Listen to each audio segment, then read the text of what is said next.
So Kubernetes scaling application. So this is more of a like a conceptual talk rather than like demoing specific tools. And I think we've been doing. I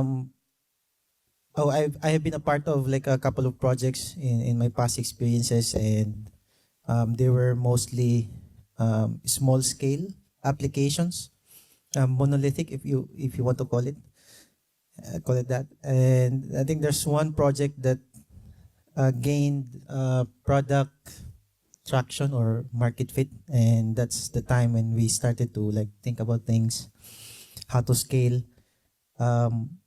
this thing, new problems to solve, new problems to face. And so I think this is more of a like a culmination of that experience. So the scaling problem, 0 to 1 to 1 to 100. 0 to 1, I borrowed this term from the Peter Thiel book, which we kind of think about like solving a specific problem from the ground up, from scratch, and then putting it out there, deploying to production, and see if there's a need for that solution on that specific problem. I think it's more of a like the honeymoon phase, I guess, of the project. Like you build stuff. Like if you're very passionate about it, you just don't think about like stopping, and then you just deploying and deploying until you come to a point that it's usable. The MVP, you have that minimum viable product. 1 to 100. So this is more of a term as well. I think this is more of like how to, if that product gains adoption, so you will need to think of like how to accommodate all of that load, the usage, and a lot of other problems that you need to think about in the middle of the night. So I think this is more of a simple what do you call that, illustration. So we have this x-axis, we call it the horizontal duplication. So I think the most basic example, or the basic example would be you create instances of your applications and you put a load balancer on top, and then that load balancer balances the load across all replicas. So this is more of a straightforward approach. It's not practical in the long run. I think we've known that, or some of us already knows this, that not all part of the application is scaling. And so we go on to the next scaling problem, which is the functional decomposition. So this is more of a like a monolithic to microservices migration. You break down parts of the application. Other people are very passionate about like enforcing domain-driven design concepts. Some other people just want like very specific feature set and then put it on a service. Maybe we can call it like the payment service, or a service that manages accounts only, some sort of those things, or services that would be like manages authentication and stuff. And so I think the idea is to target parts of the application and then put it on a like a separate, like isolated deployment. And so if a certain part of the application, so for example payments, there's a lot of people paying because your product is very good, and then you will only need to scale that part of the application. And so that's also another part of that. But then data grows up. Databases are also hard to manage. So I'm not a database expert myself, but we kind of encountered this problem when we encountered like we use MongoDB much of our project. So I think there was like a hard coded limit or hard limit. It was 4 terabytes of data. And so after that, you need to partition or you need to shard the database, and so that it keeps on getting bigger and bigger. And so not also with data partitioning, we also encountered this problem on what they call that the messaging, like the messaging queues, since we are using event-driven architecture and event sourcing architectures. So we partition queues based on certain parts of the data. So each queue is responsible for like a very specific flow events of a very specific like user or like a platform or a group of members. So it is also very useful on that part.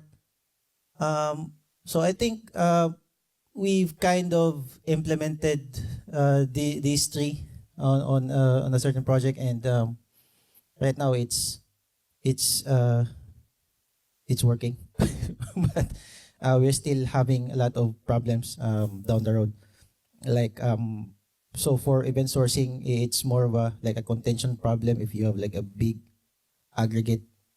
So aggregate is one component of that architecture that handles events on a specific entity. So yeah, it goes down from time to time, and there are also parts of the application that needs manual scaling. So there are parts that is already automated. For example, using horizontal scaling from Kubernetes, but the data partitioning part of like adding more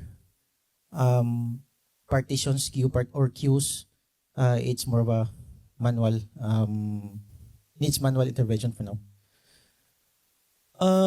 So I think for the Kubernetes part, so a lot of services running in the application, so it needs a bit of orchestration in the Kubernetes part. So I think for people who already know Kubernetes, so there's nodes, containers, and then there's Carpenter. So for our Kubernetes setup, the service is the application consists of multiple deployments which has multiple replicas. So there's a lot of pods running, and those pods are scheduled on nodes. I think we call it nodes. Yeah, and it needs to be so. It's more of a like a continuous flow. A continuous like rebalancing. Sometimes the load is not that high, then it needs to go down, number of pods, and then also the number of nodes needs to go down, or the load is at peak, so it needs to go up, and nodes needs to go up as well. So it's more of a cost management thing. So that's why we opted on like using this setup as well. It needs like a dynamic upscaling and downscaling. So for most of our scaling problems, we just rely on this open source project called Carpenter. So it's more of a group of like a group of libraries maintained by the Kubernetes community, and the cloud and certain cloud providers support this. I think we are using heavily. We are using AWS heavily.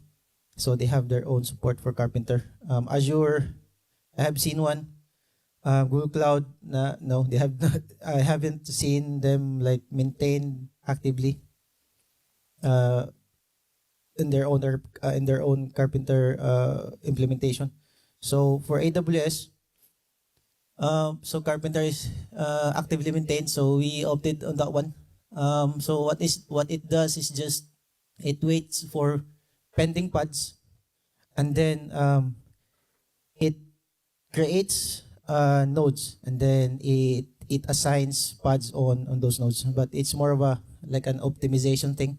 So if you've heard of the bin packing problem, so think of it as bins, and then you pack them, group them together, which size fits best on nodes.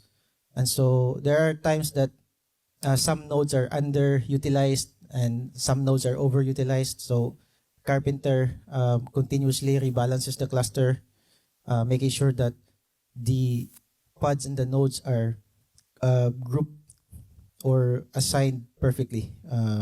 So there are also features like node tolerations, and then topology. So topology is just like if you want like a high scalable or high available cluster, then you need to deploy it on multiple zones, and then you need to have like a specific replica on that zone. So if that zone goes down, then other zones are up.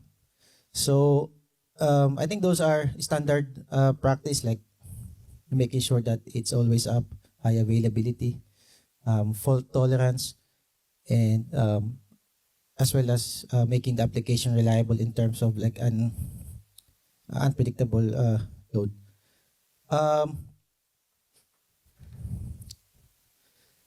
I think that's all. I have also added some sample materials if you want to check it on GitHub. And I'm also wanting like wanting to say I vibe coded this thing. So use it at your own risk, but I'm sure there are no like shenanigans on this thing. It's just like a small experiment I did. I ran a sample application in Kind, the Kubernetes in Docker, and then I created a synthetic load, and then it triggers the horizontal scaling feature on Kubernetes. And so yeah, try it on and see how it goes. Thank you.